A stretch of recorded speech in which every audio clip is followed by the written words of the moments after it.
תיאטרון האבסורד באונסקו נמשך. והיום הארגון הזה קיבל עוד החלטה הזויה, שאומרת שלעם ישראל אין קשר להר הבית ולכותל. אז מילא שהם לא קוראים תנ"ך, אבל אני מציע לחברי אונסקו לבקר בשער טיטוס ברומא.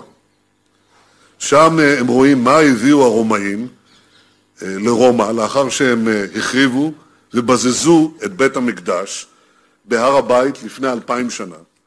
רואים שם חרוט על שער טיטוס את מנורת שבעת הקנים, שזהו הסמל של העם היהודי, ואני אומר לכם גם הסמל של מדינת היהודים בימינו.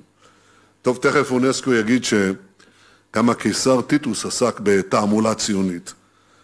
לומר שלישראל אין קשר להר הבית ולכותל, זה כמו לומר שלסין אין קשר לחומה הסינית, ולומר שלמצרים אין קשר לפירמידות.